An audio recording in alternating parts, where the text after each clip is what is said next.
Bonjour, cette vidéo a pour objectif de vous présenter l'épreuve E5 du BTS SEO qui a pour intitulé « Support et mise à disposition de services informatiques ». Cette épreuve s'appuie sur le portefeuille de compétences que tout candidat aura pu compléter au cours de ces 2 années de formation.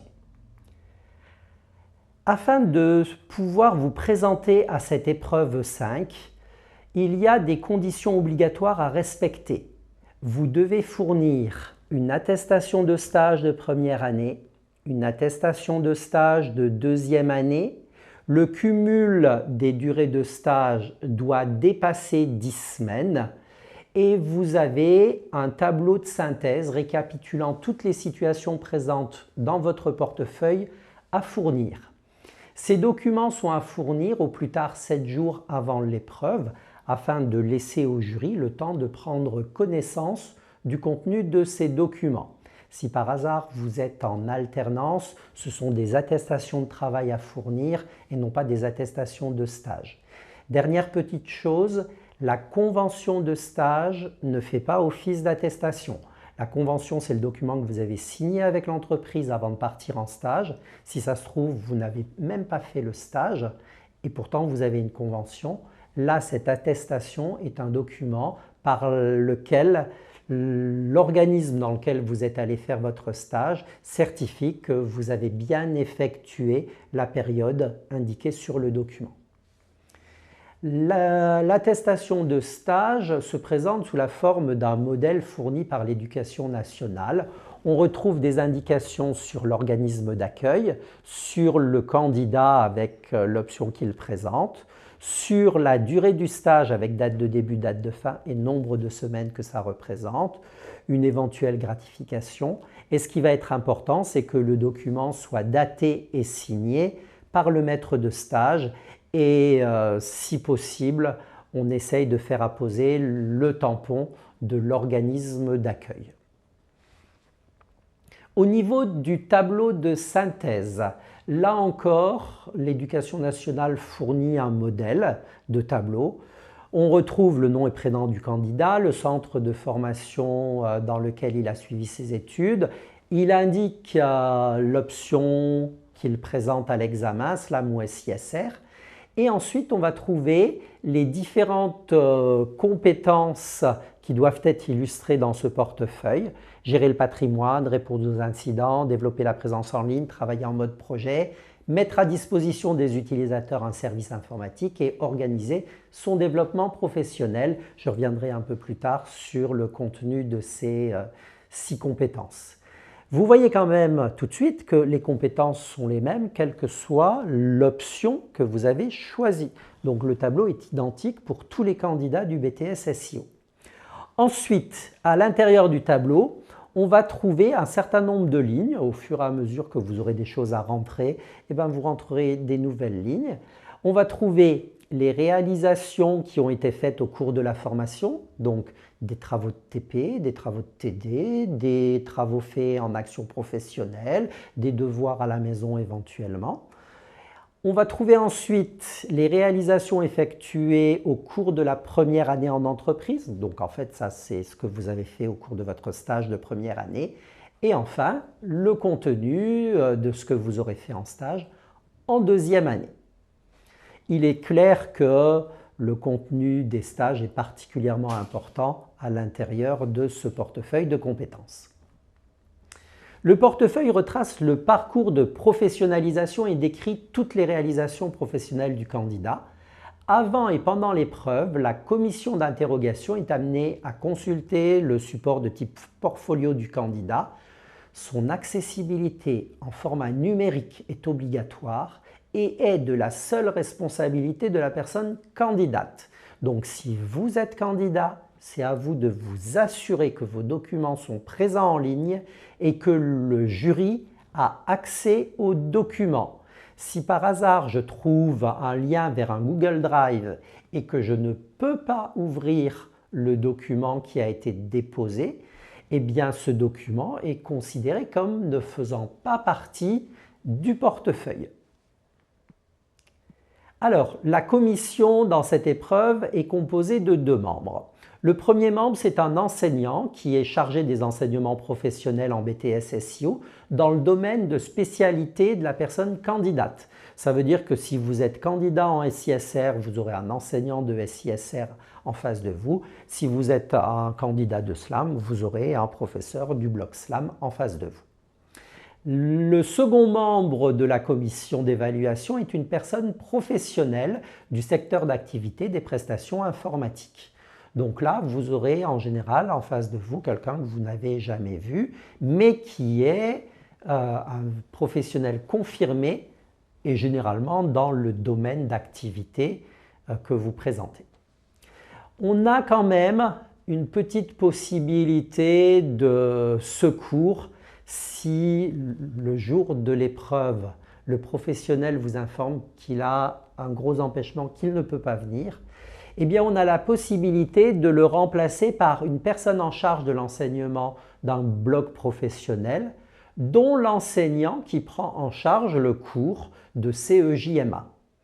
Donc, si par hasard un professionnel venait à faire défaut en dernière minute, on peut toujours prendre un autre enseignant d'informatique ou de CEJMA pour remplacer le professionnel, pour que le candidat ait toujours 2 interlocuteurs en face de lui. Cette épreuve comporte 2 parties. La première partie est une présentation du parcours professionnel de 10 minutes maximum. Elle est réalisée par le candidat. Ce sont 10 minutes pendant lesquelles le candidat explique quelles sont les situations qu'il a rentrées dans son portefeuille. Cette partie-là nécessite une bonne communication de la part du candidat. Il a 10 minutes, c'est très court 10 minutes pour présenter toutes les situations qu'il a mises dans son portefeuille. Donc on attend une vraie synthèse de la part de l'étudiant pour nous faire cette présentation-là. C'est aussi la raison pour laquelle cette partie-là étant une épreuve de communication, il est judicieux de s'appuyer sur un diaporama pour l'effectuer. Ça permet de rythmer l'exposé et de s'assurer qu'on avance correctement dans le temps. N'oubliez pas de vous entraîner à cette partie-là, puisque entre le premier essai et la version définitive, vous verrez que vous serez capable de dire beaucoup plus de choses de manière beaucoup plus fluide en 10 minutes au bout de 2 ou 3 entraînements que sur une première tentative. La deuxième partie de l'épreuve est moins du ressort du candidat puisque c'est un échange avec le jury qui va durer 30 minutes. Selon ce que vous aurez dit dans votre présentation, selon ce que le jury aura lu dans les documents qui composent votre portefeuille, il vous posera des questions et là, ça sera une série d'échanges, questions-réponses. À vous de bien comprendre les questions qui vous sont posées et d'apporter des réponses qui soient pertinentes. Alors, je recite ici les 6 compétences que l'on trouve dans le portefeuille. Gérer le patrimoine informatique, répondre aux incidents et demandes d'assistance et d'évolution, développer la présence en ligne de l'organisation, travailler en mode projet, mettre à disposition des utilisateurs un service informatique et organiser son développement professionnel. J'insiste sur la dernière remarque. La couverture de toutes les compétences par les situations de votre portefeuille est obligatoire. Ça veut dire que pour chacune de ces compétences-là, j'ai au moins une situation qui aborde la problématique du thème en question. Vous avez ensuite ici un détail de ce qu'on doit trouver dans chacune des compétences. Votre situation ne couvre pas nécessairement la totalité des éléments. Mais à partir du moment où elle en couvre quelques-uns, elle va vous permettre de valider la compétence en question. Gérer le patrimoine, par exemple, vous faites une application sous GLPI qui vous permet d'enregistrer toutes les ressources présentes dans une entreprise. Clairement, vous couvrez, recensez, identifiez les ressources numériques. Éventuellement, vous avez mis en place et vérifié les niveaux d'habilitation associés à un service. Vous verrez que sous GLPI, on définit des utilisateurs qui vont avoir des niveaux d'habilitation différents. Donc là encore, on peut valider ça. Donc vous allez décrire une situation qui va couvrir cette compétence.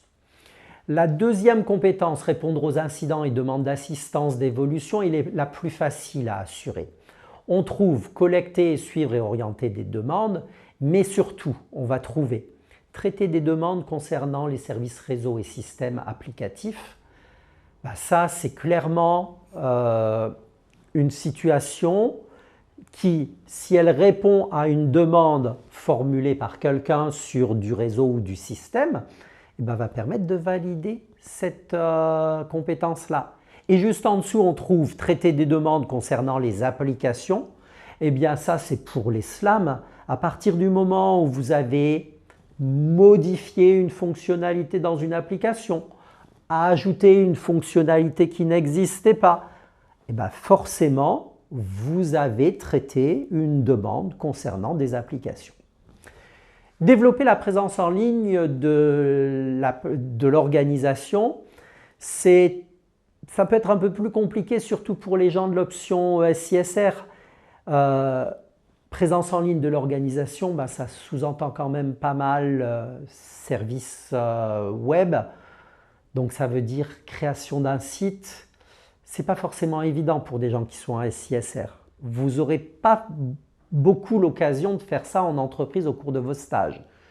Mais dans les cours communs que vous avez au lycée, vous aurez fait du web. Donc il faudra vraiment exploiter le contenu du travail que vous avez pu faire dans ce domaine pour monter une situation, pour valider cette compétence. Travailler en mode projet. Là encore, est-ce que vous avez quelque chose qui montre que, à une certaine occasion, vous avez pu travailler à plusieurs, que vous avez pu planifier des activités, que vous avez pu répartir les activités entre différents acteurs, que vous avez pu voir des indicateurs de suivi de projet? Est-ce qu'on sait où en est tel ou tel participant sur une tâche? Est-ce que la tâche est finie? Est-ce qu'elle est en cours? Est-ce qu'elle n'a pas été commencée? Bref, si vous êtes capable d'illustrer tout ça, vous pourrez nous montrer que vous avez travaillé en mode projet. Si vous avez utilisé des outils comme un GitHub aussi pour répartir le travail, le faire passer d'une personne à une autre et ce genre de choses, on rentre dans la notion d'organisation de travail en mode projet. Mettre à disposition des utilisateurs un service informatique, c'est une situation qu'il serait bien de pouvoir illustrer à partir d'un travail fait au cours d'un de vos stages en entreprise. Néanmoins, si vous n'avez pas eu affaire à des utilisateurs pendant vos stages, ça peut être compliqué. Donc, à ce moment-là, il faut monter une situation avec en insistant sur la communication, la rédaction de compte rendu, la rédaction d'une notice utilisateur et ce genre de choses pour montrer qu'on a accompagné un utilisateur. Après, dans le pire des cas, si vous avez un compte rendu de déploiement de service, ça peut passer aussi. Mais l'idéal, ça serait quand même d'avoir quelque chose d'un peu plus costaud. Organiser son développement professionnel, c'est quelque chose que normalement, il est assez facile de faire. Mettre en place son environnement d'apprentissage personnel, vous avez quand même la chance d'avoir un parcours de professionnalisation au cours duquel vous pouvez choisir en deuxième année les modules sur lesquels vous allez travailler. Donc, vous pouvez nous parler de cette expérience-là. Mettre en œuvre des outils et stratégies de veille informationnelle. Vous aurez l'occasion, au cours de votre formation, de faire de la veille. Si vous faites un compte-rendu expliquant comment vous avez mis en place votre veille et quels sont les résultats que vous avez obtenus, vous pourrez illustrer ça. Gérer son identité professionnelle, ça peut très bien être fait en nous exposant le travail que vous avez fait pour créer un profil LinkedIn, pour essayer de contacter des gens et ce genre de choses. Donc, chaque situation présente dans le portefeuille nécessite un compte-rendu pour l'illustrer, voire éventuellement plusieurs documents d'accompagnement, tels que des notices techniques, des notices utilisateurs, l'expression des besoins, cahier des charges et autres. Et donc, dans votre tableau de synthèse, et bien sur chaque ligne, je vais trouver une situation. Les petites croix dans une colonne me permettent de voir quelles sont les compétences qui sont couvertes. Et puis après, vous avez un peu de liberté, que vous nous présentiez le lien direct cliquable vers un Google Drive ou que le lien soit directement cliquable dans le tableau. L'objectif, c'est que les situations soient listées et surtout qu'on puisse ouvrir les documents correspondants. Chaque situation doit faire l'objet d'un compte-rendu. Il n'y a pas de format imposé pour un compte-rendu par le référentiel. Donc après, là, les recommandations que je vous fais n'engagent que moi. Je trouve qu'il est intéressant que dès le début du document, on ait un petit tableau qui nous dise tout de suite quelles sont les compétences du portfolio qui vont être illustrées. Après, il est important de présenter le contexte professionnel, qui peut être réel ou fictif. Réel, si c'est un compte-rendu de stage, là, il y a une vraie présentation à faire de l'entreprise. Fictif, si c'est dans le cadre d'un travail de TP où l'enseignant vous aura présenté une organisation ou pas, mais quand c'est possible, on commence par une description du contexte. Ensuite, il est important de décrire correctement le besoin exprimé et les objectifs à atteindre. Il est important que vous montriez que vous avez bien compris les enjeux du travail que vous avez effectué et dont vous rendez compte à ce moment-là. Vous allez devoir décrire la démarche que vous avez suivie. Vous allez faire attention à développer quelques paragraphes spécifiques pour prouver que la situation là, que vous êtes en train de décrire couvre bien les compétences que vous avez indiquées. N'oubliez pas d'intégrer des documents techniques, des schémas réseau si vous êtes en SISR, un modèle de données si vous êtes en SLAM et d'autres documents de ce type-là. Vous pouvez intégrer des captures d'écran pour montrer le travail effectué. Et puis ensuite, on en arrive à la conclusion. La conclusion est très importante, il faut y accorder beaucoup d'attention puisqu'elle fait le bilan de l'activité, elle prouve que vous avez compris l'intérêt de l'activité, elle décrit tous les acquis en termes d'organisation de votre travail, de savoir-faire, quelles compétences nouvelles vous avez acquises au niveau technique, de savoir-être, comment vous avez fait pour communiquer avec les utilisateurs, avec un maître de stage, avec des collègues, ce genre de choses. Et puis après, on retrouve les fameux documents complémentaires que vous pouvez rajouter au compte-rendu initial. Voilà, donc j'insiste sur la nécessité d'une bonne couverture des compétences et du programme de BTS. Vous avez eu différents enseignants dans différents blocs. Il est important que vous soyez capable de nous montrer que vous avez repris des informations de chacun de ces blocs-là pour illustrer, pour compléter votre portefeuille. Et puis, c'est une épreuve où le candidat est quand même responsable de tous les éléments qu'il présente à l'examen. Et si vous jouez bien le jeu par rapport aux recommandations de vos enseignants, il n'y a pas de raison que cette épreuve-là se passe mal. C'est une épreuve dans laquelle il n'y a quand même pas souvent de surprises désagréables. Si vous avez bien travaillé sur votre portefeuille pendant 2 ans, vous verrez, vous serez capable de bien le défendre face à un jury et ça peut se passer très très bien et vous pouvez vraiment aller chercher de très bonnes notes sur cette épreuve 5. Bien, j'ai fini de vous dire tout ce à quoi je pensais. Donc maintenant, c'est à vous de jouer. Merci beaucoup.